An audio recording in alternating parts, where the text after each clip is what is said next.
Welcome to Healthy Lifestyle with Lori Anne. I am Lori Anne. Our goal here at Healthy Lifestyle is to inspire, educate, and empower you to fulfill a healthy, emotional, spiritual, and physical life so you can feel empowered to live the life you have always wanted and dreamed. It is amazing. We are finally in the springtime and just plotting along and doing a lot of new things. Right, Michael? That's right. It's awesome. How is Yappin' Yankees? It's going great. Thank you. Yeah? Awesome. I understand that you got picked up by another podcasting service, and they should still look for you, on YouTube, right? Yapping Yankees? Yep. YouTube, Apple Podcasts, Spotify, SoundCloud. Those are the 4 platforms. And I got picked up by a big baseball platform run by a close friend of mine on Twitter who just loves and appreciates my work, which means a lot to me. Well, we all love and appreciate you. Thank you very much. And your work. Thank you. And the future is bright for me and the show, and I'm excited. And I did very well on my own, but this is a solid next step for the show, and I'm psyched about it. Excellent. You know, things that I always tell my clients, we need to take marked steps as opposed to just jumping and leaping, because that doesn't have any foundation. So you have a really nice, strong foundation. So I just see greatness for you. Thank you, Just love. remember us when you become a superstar. I 100% will. Guess what? Do you know who we have on today? Who do you have on today? Margreit McInnis. She is a fantastic author and financial, I would say, professional, right? And mom. Right. And mom. wonderful human being and one of my dear friends. And we have this wonderful texting group that we chat with each other. There's 22 of us, I believe, on that chat. Yeah, it can be a busy group chat, definitely. I know that. Yeah.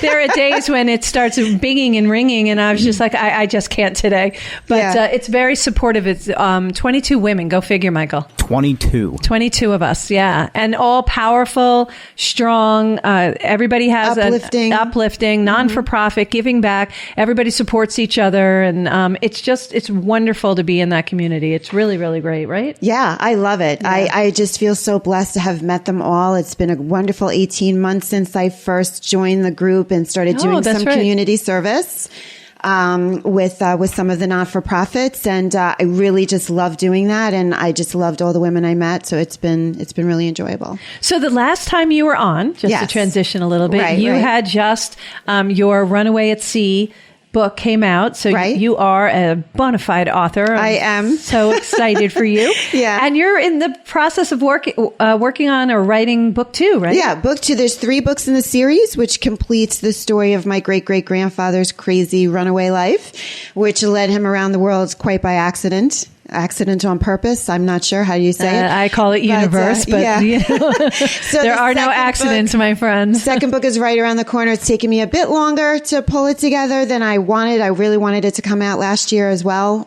So both books out last year. Sure. But I'm hoping I'm 4 to 6 weeks away from this one coming out. So I just buckle down, every night, like getting working on those chapters and moving forward with the project. That's, it'll come out when it's supposed to come out, and it'll hit the audience the way it's supposed to. So we got to give people time to read the first book before they get the second book. Right. So that's good. But let's talk about this, because it's been a process. You didn't wake up one day and say, hey, I want to be an author. You really went through a journey. Tell us about your journey. Yes. Well, it all began just before my grandfather passed away, which was actually all the way back in 2002. He passed away on his 96th birthday. Oh, my. But the year before that, we had all gone down to see him. My son was just about 18 months at the time. And he gave me the journal of my great-great-grandfather, his grandfather, which you promptly put in a filing cabinet. And then I took the nice trinket, wooden shoe thing, whatever, knick-knack, and I put that up on my mantle. And there it sat for a while. It sat for a long time. I was writing my grandmother, who passed away 2 years later, her eulogy, and then I remembered. And once I pulled it out and read Robert's life story, it really blew me away, and I couldn't believe how long I left it in the cabinet. So it then started as a hobby, and then just kind of bloomed over the years as my kids were growing, and I was working part-time and being a mom and doing all those things and PTAing and mother centering and doing all that stuff in the community. Right. I just whittled away at it, and it was about 2 years ago that it really became a viable publishable project. And then I met my publisher through a networking group that I was going to. I met somebody who knew her and introduced me. And we've been fast friends, and she's been amazing. Because regular literary agents takes a really long time. So that's a whole project in and of itself. Yeah, sure. But the research I did, I mean, I've never sailed. I'm not a sailor, so this is all happening in the mid 1800s. And so just learning about that. Why did you have to learn about that? People ask me that all the time, and because I have a couple of clients who are authors, and I'm always intrigued at the fact that they research like down to the myopic things, so that they're accurate. Yes, right. That's exactly why. Yeah, and it actually, otherwise it won't read true, right?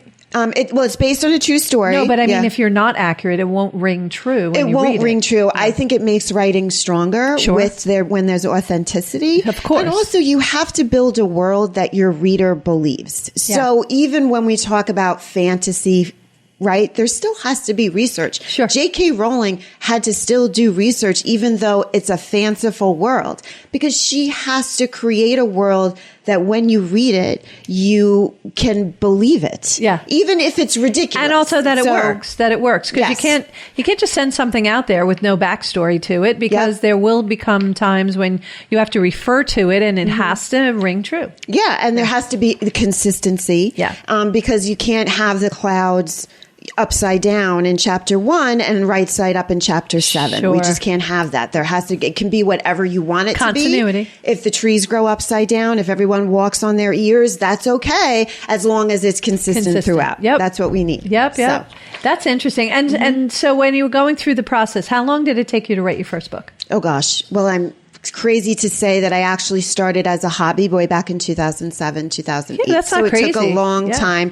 But then I joined a critique group, and I was terrified of using dialogue. Then I read a book about using imagery. And then I discovered that by using dialogue, it actually enriches the story, because you really get to know the characters. Yeah. You get emotionally involved in the character. And you get to develop their voice. Yes.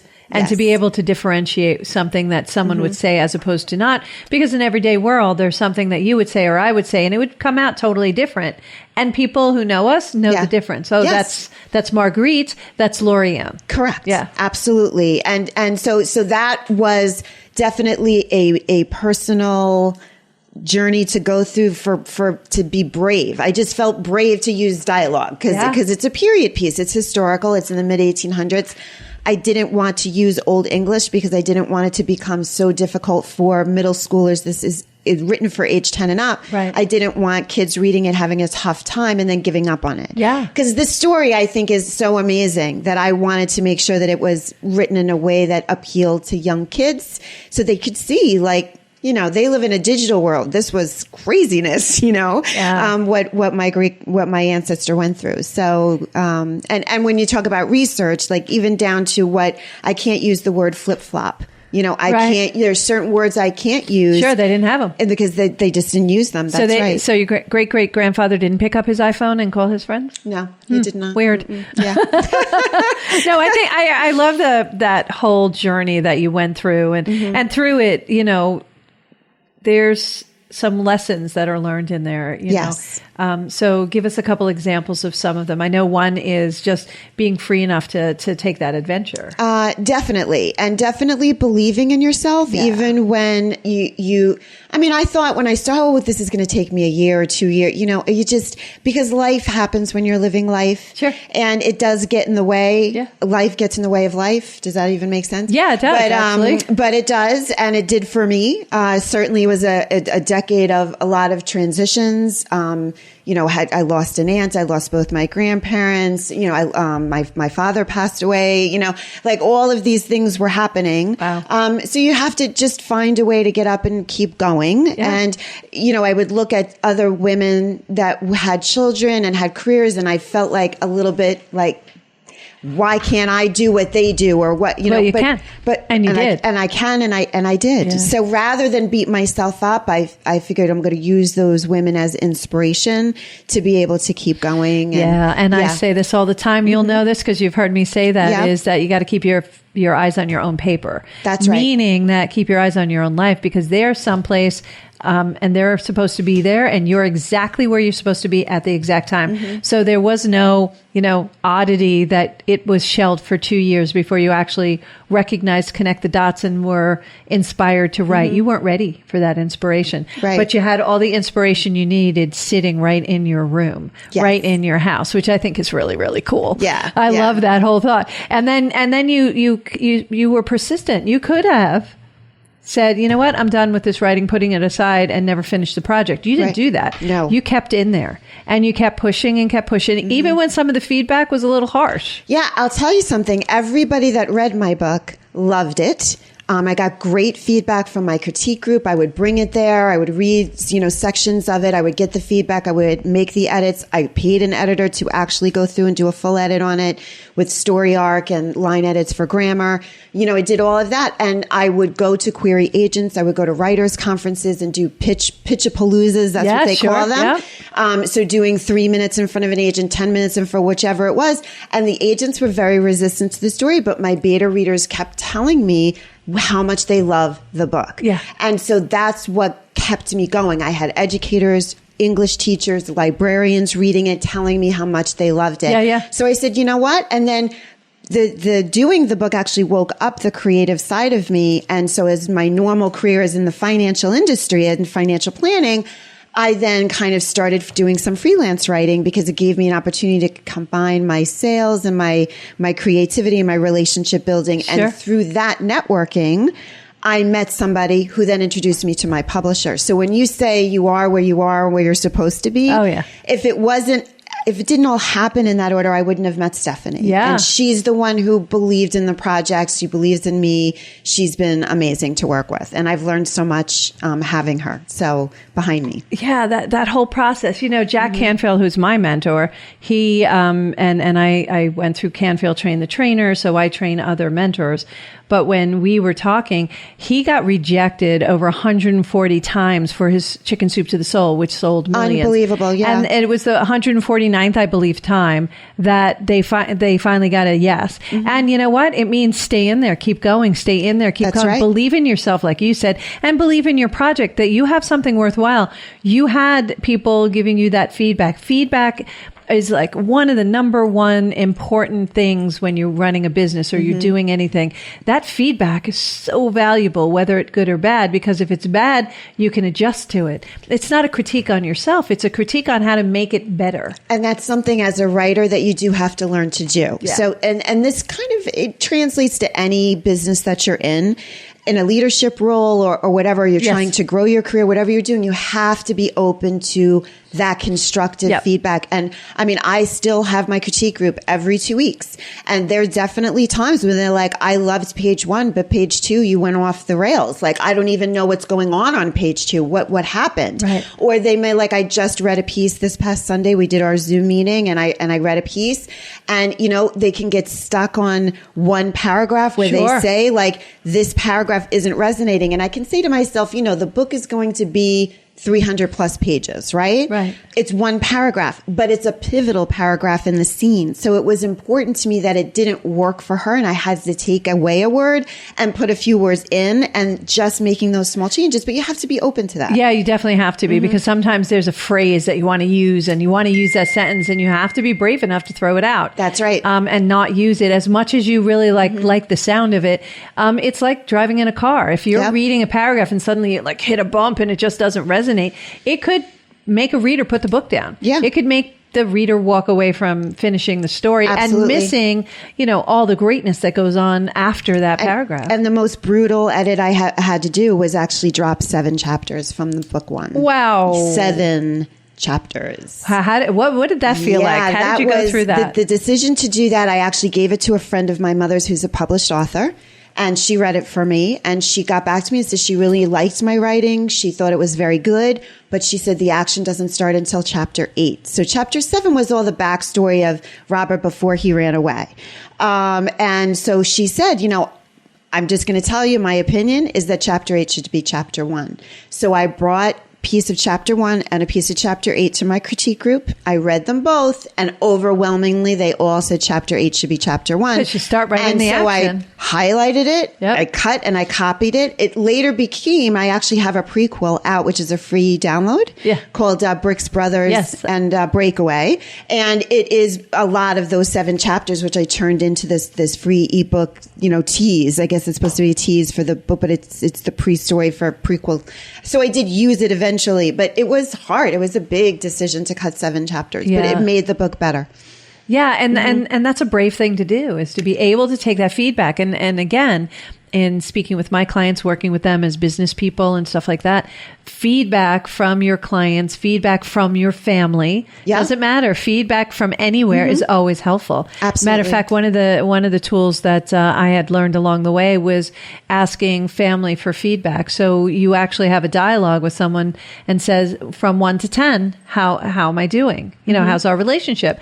And let's just say, my son says to me, well, it's an 8. The next question to him would be, and he always would say it was a 10. And I was like, no, let's be honest. And the next question would be, how can I make it a 10? That would be my question to him. Right. That really opens up a very safe, honest dialogue to make you really have an environment that allows you to speak honestly. So, and then we would reverse it and he would ask me. So instead of sitting there and saying, listen, I would prefer if you cleaned up your room and picked up this and brought your laundry down and didn't leave dishes in the sink, it would be like, it's an 8. Why, what can I do to make it a 10? I would say, well, you can make it a 10 by not leaving dirty dishes in the sink and putting them in the dishwasher, by bringing your laundry downstairs, by keeping your room neater. That would make it a 10 for me. Right. So isn't that a different way than having an argument about, you're driving me crazy, but by utilizing that communication tool. Yes. And then it is feedback. That's feedback. Yes. And sometimes, he's very direct and I'm like, oh, okay.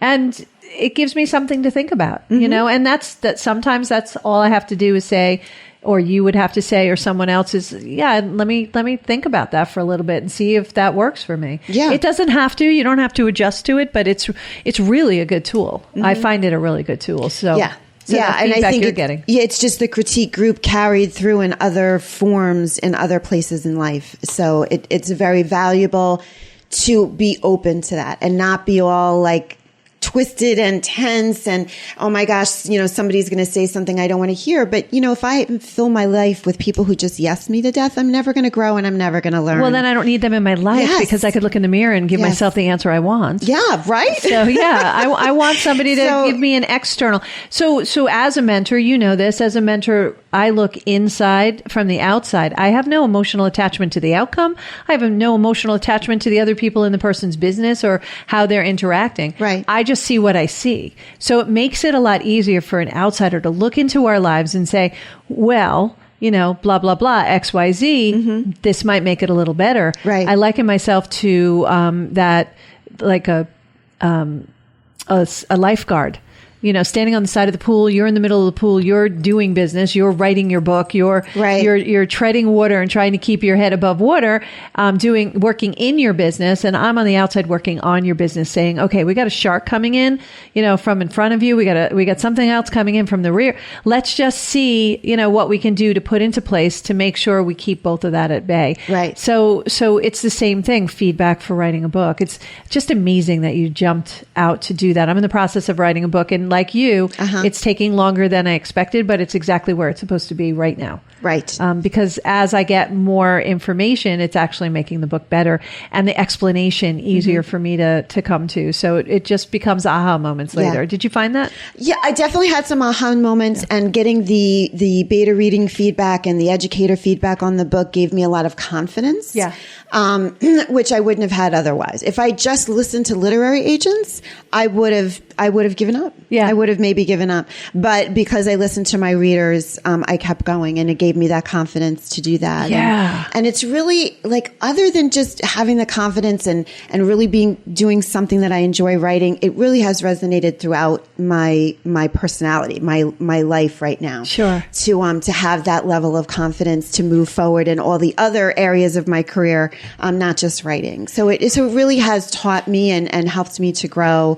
And I'm very grateful for that. And I don't think when my grandfather gave me the story, he really understood the inheritance, because the inheritance is not just that I've learned to be a really good writer, that I've turned Robert's story into the series that I hope, kids will create enjoy his legacy and create that. But he helped me grow in a way that he, I think, would be proud of. So I'm happy about that. Oh my gosh, you should be so happy and proud of that. I want to talk to you when we come back for the second half. Sure. I want to talk to you more about, the importance of surrounding yourself with positive people, because that's a real important thing to do on any project that you're doing. But we're going to take a little break. You are listening to Healthy Lifestyle with Lori Anne. I am Lori Anne, and we are here with the wonderful, great Margreit McInnis, and she is we're going to continue our conversation about her books, her being an author, and that experience and journey. We will be right back.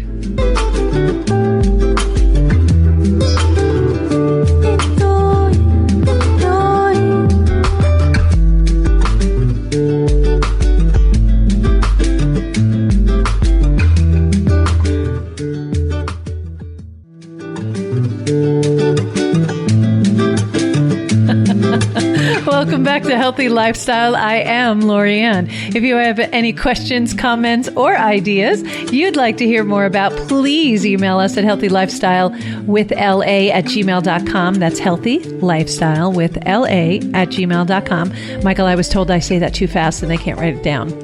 You probably sound like one of those really fast commercials when they talk like very fast. Yeah, all the underlying legal stuff. Yeah, and also you can follow us on social media at Healthy Lifestyle with LA. Hello to all our Facebook fans. We're having a really good time here. So yeah, I'll try to slow that down. Yeah, you're gonna sound like a tobacco auctioneer soon.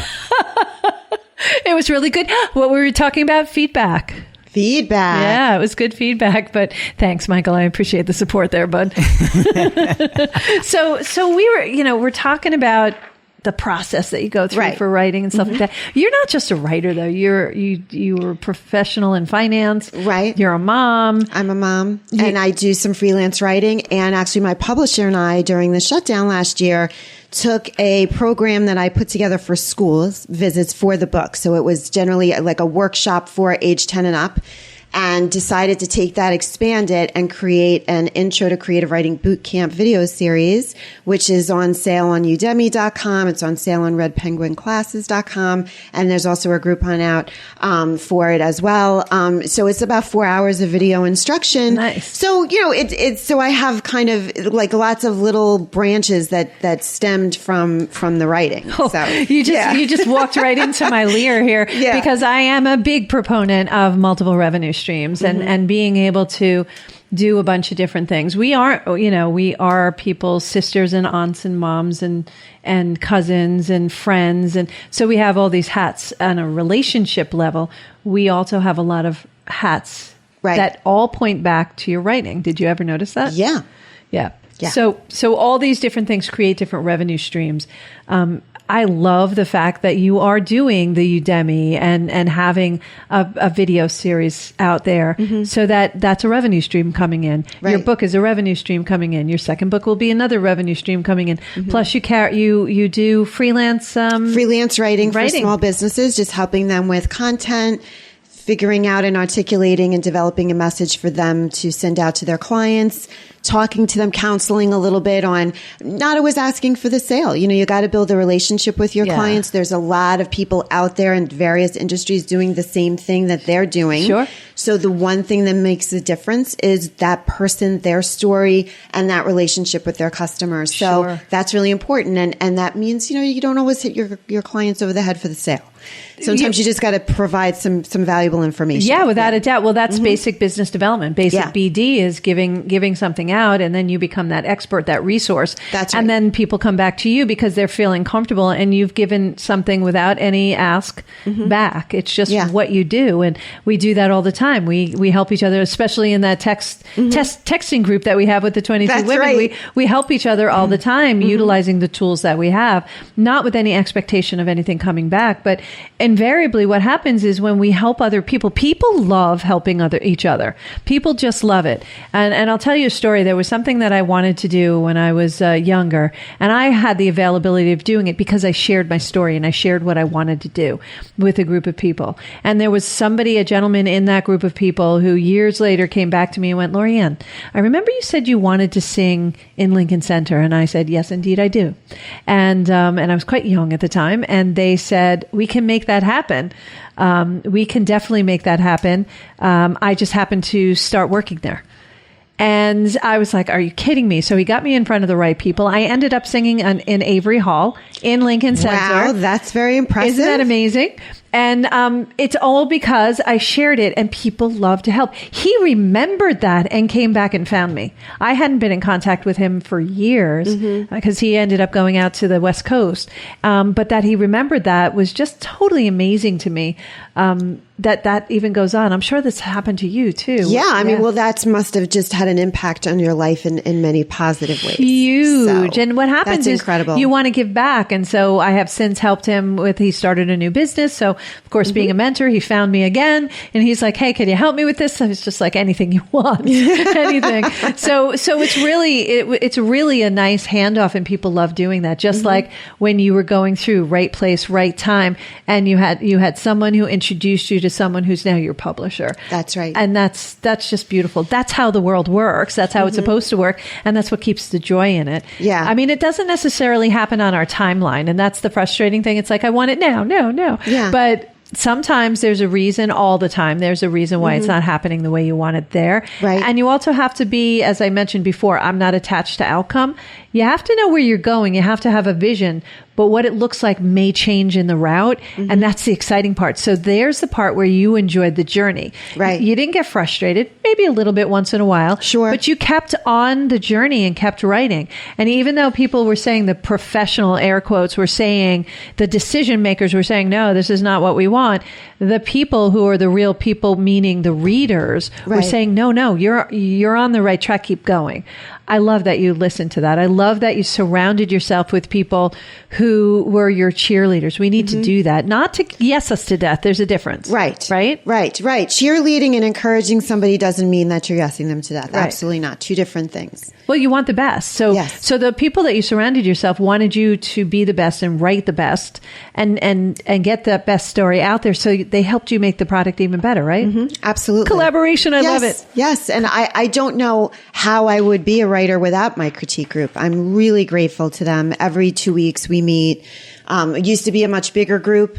And the six of us kind of splintered off. And we have one of our group who's querying agents. So he's done with his project and he's looking to get a literary agent. We have another one who's closed. So there's five of us. So I did my thing and got my book published last year. But around this time. Yeah, around this time. Yeah. Like it's the no trust value that you get out of that group. Yeah. You all like each other, you all know each other now, and you all trust each other to be honest with the feedback. Because sometimes you sit there and go, are they just saying that? Are they trying to sabotage you? You can go down that route, but those aren't the people you surround yourself with. You need to surround yourself with professionals who really want to lift you up. And it sounds to me like that's the group that you were participating in. Yeah. And it kind of resonates even through my friendships. Even in our group, that are 22 plus women, who have all give back to the community spirit and a lot of not-for-profit work. Positive mindset. Yep. And my other friends, that I have through just in the neighborhood or growing up or whatever, it's kind of resonates throughout. Where, these women, and, some men, really just find ways to help uplift. And that can sometimes mean, I think you may need a different path, or have you tried it this way, or, we talk a lot about that. Yeah. People throw out there, it's like a mastermind on text. Yeah. It really is. It's a mastermind on text because I run a couple of masterminds and, they're so informative. I learned so much from other people and hope that I give value back as well in running it.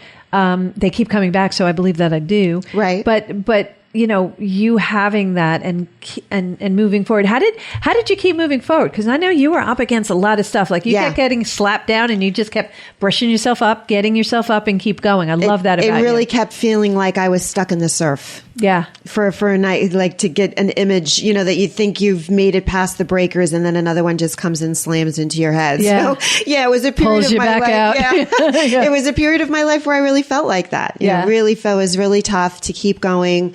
Some of the immediacy in my life was not encouraging, so I was finding that elsewhere. And I think it's just maybe how I was raised. My grandparents, what they instilled in me, my mom, what she instilled in me, my cousins, my immediate family, we were all raised to just persevere, to keep going. Yeah. And much like Robert, my ancestor, the character in my book, he kept going. Yeah. So and going. And if he didn't, I wouldn't be here really. Yeah. So, but I really am grateful for all those lessons that I've learned. And like you said, it kind of branched into these multiple revenue streams, some of them kind of quite on the spur of the moment, like putting the video series together. Yeah. That came from me thinking, let me take this workshop for kids, which I would go to the schools, and that's one revenue stream for the book, teaching other kids and that's one revenue stream, and making an ebook and selling the ebook. And then it became a video series. Right. So now I am going to make an ebook as well. I'm going to take the video series script and I'm going to do an ebook as soon as I'm done with this second book in the series. Nice. So I have a lot of things kind of lined up, coming up or whatever. And but the important part, and this, I just want to have the listeners, connect those dots for the listeners, is that everything keeps pointing back to what you do. So you stay in your wheelhouse and you keep doing things that branch off from there and never say no. It's just, you just put it in the queue. And I love the fact that you have a queue. You're like, yes, I'm going to do this, much like me. I have all kinds of things in the queue, but it's not time yet. I'm not ready for it, because you're creating that really strong foundation. You started it with your first book. You continue doing it with other ancillary things by doing the videos, by doing the freelance writing, by doing the educational series. It's just, to me, it's just amazing. I want to bring you into every meeting I have with my clients and go, this is what you need to do, because this is exactly what I, continue to explain. That foundation is so important, just like a house. You don't want to put up the second story if your foundation isn't really nice and strong. Yes. And you have created, and I've watched you before you became this great international author, and now being this great international author, going on your second book. It's amazing. I'm so proud of you. Yeah. Thank you. Yeah. Thank you. That really means a lot. It means a lot to hear that and be proud of myself and know that I did. I worked hard on this but you enjoyed it. Yeah, I did. Yeah. I really did. And I was surprised at how much I enjoyed the research and the digging. Yeah. I changed the working hard to, I went through the process. I persevered, because work doesn't have to be hard. It may take hours, and you have to stay focused and you got to stay in it. Yeah. But two things I know, and in reading everything that I've read, and I have 17 pages of business and personal well-being type of books, self-help type books. Right. 17 pages of them that I offer different ideas to different clients. I don't give them the 17 pages. That would overwhelm anybody. Right. But as I read more, there's two things that come back and resonate all the time. One is you have to set goals. And then two, you have to take action. And you did both. Yes. You set goals, you take action. You set goals, you take action.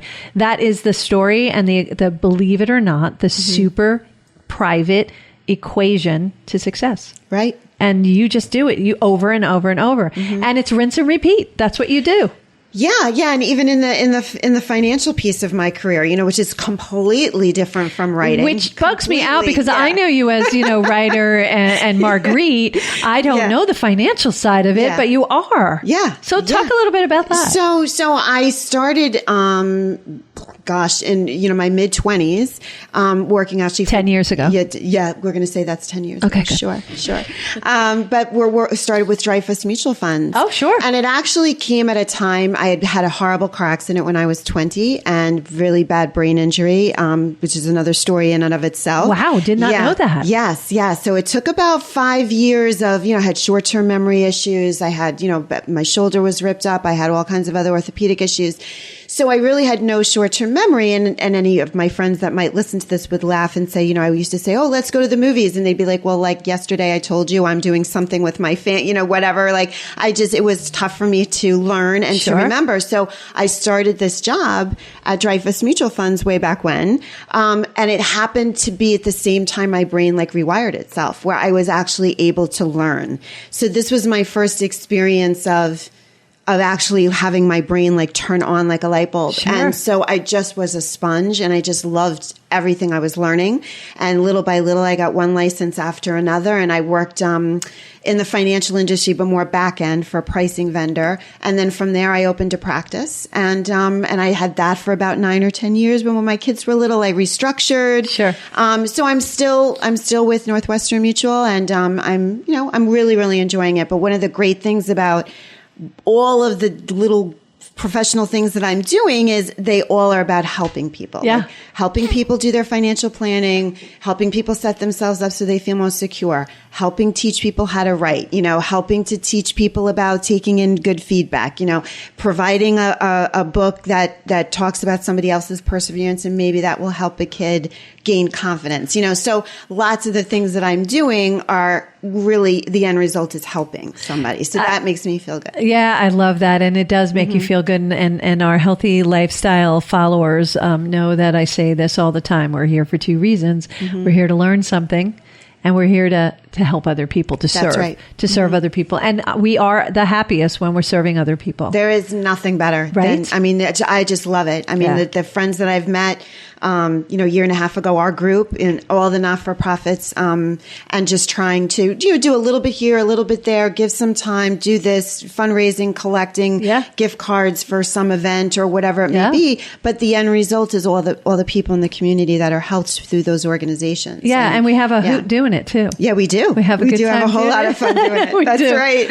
And I love it because we did it right through last year, and we continue to do it. We just found a different way to do it. So that's right. Resiliency is in that too, is being able to like change directions and navigate the new journey. Yeah. So it's all about that. If we stay fluid and we allow what's happening and just intake it and adjust gently, it's a gentle adjustment as opposed to when we fight it, it becomes a struggle. Yes. So we can just go with the flow, and I had to learn that. I had to learn to go with the flow. Right. No more square, round, what is it? Round peg, square hole, everything. Right. Yeah, that used to be me. I'm like, no, it should look like this. And that doesn't work. It just doesn't work. And when I stopped doing that, life was easier. I ended up with much better results and amazing people like you around us. Oh my gosh. I cannot agree with you more. Right. Being able to think outside the box and step out of the comfort zone, sometimes take a risk, you go in a direction. You might fail, but is it a failure, or is it just one more way to find out how not to do something? Oh my gosh, failure. Right? Failure is one line away from falling forward. Right. If you take the I and put a little foot on it, fail becomes fall. That's right. And fall, we always do what when we fall? We get back up. That's right. So there's no such thing as a bad thing about failing. We have an opportunity to learn and be better. Right. So I don't mind, although I don't set out to fail. But when I do, I look for the opportunity to learn and get better. Right. So it's right up there with feedback. You need to do that. But when somebody told that to me, I was like, oh my God, that's totally brilliant. Fail forward, fall forward. Right. Yeah, right. I love it. I love it. It's genius. Yeah. It's genius. It's and you got to always find a way to try to keep and sometimes it's hard. There's definitely, I try to keep a positive mindset, but I'm not always successful at that every day. It's okay. Sometimes things get under your skin. That's normal. That's human. But you just got to be resilient, and you got to be able to move forward. You're absolutely right. And a lot of times you're getting upset because it's something you don't want to see or contend with, of something that might be a trigger. Who knows? But if you look at it and you really examine it from an outsider, not from your ego, because when you're feeling emotions, you're in your ego, but from your observer, you kind of laugh at yourself. And that's when I do laugh at myself a lot. I find myself, I'm like, why am I getting so upset about that? It doesn't really matter in the big picture. So if you can switch between ego and observer, the quicker you can do that switch, the happier and more joy you find. I mean, I found that a couple of years ago, about 7 years ago, and it's been joyous ever since. I've been, just being able to switch. And then sometimes I'm so proud of myself that I was able to do the switch. It's hard. Right? It's hard. Even somebody who has the skills that you have that teach other people to do the way that you mentor others and help, businesses and individuals and all that you do. Oh, thank you. It still can be hard. Of course. To especially if something's upset, like you said, you hit a trigger, a person who triggers you, a certain subject matter that triggers you, and you see yourself kind of falling down that rabbit hole, and you got to be able to turn it around. Yeah, but here's the thing. Here's the piece, and we're all learning, right? I still learn, even though I help other people do it. It's right. I can do that because I've been through there. I've been there. I understand what they're going through, and I understand the struggle. To get there, to be able to see it, the sooner you get to see it, the sooner you get to stop the slide. Right. So it doesn't become a rabbit hole. It just becomes a little slip. And it's like, oop, nope, not doing that. Let's go back on track. So, and some days I'm better at it than other days, I'm sure, like yourself. Oh, gosh, yeah. So what's your why? My why is, what's my why? Gosh, I guess it's... I know your why, so you should know your why, Margreit. I'm drawing a blank. Like, what is my why? My why is just... Why do you do what you do? Because I love it. Because it teaches me about myself. It teaches me about the world around me. And I just feel at this point in my life, I'm just more about learning and bettering and staying positive and helping others. And I just think about myself. I mean, I was still a good person 25 years ago or whatever it was, but you're young, you're whatever, you're kind of, all over the place. I just feel more focused now. Yeah, I think it's because you're genuinely you. And I love that and admire that about you. And I admire that about the 22 women or 22 plus women in our text messaging group is every single one is genuinely them. And we love them for exactly who they are. That's right. And they bring so much to the table being who they are. It's amazing. You are amazing. I'm so glad that you joined us today. Thank you so much. Thank you for having me. I love doing your show, Lori Anne. It's awesome. It's amazing. Thank you so much. It's amazing. We'll have you back when you get your second book out there, which will hopefully be soon. Hopefully soon. That's great. Yeah. Thank you all for joining us today on Healthy Lifestyle with Lori Anne. My heart is always lifted by spending this time with you.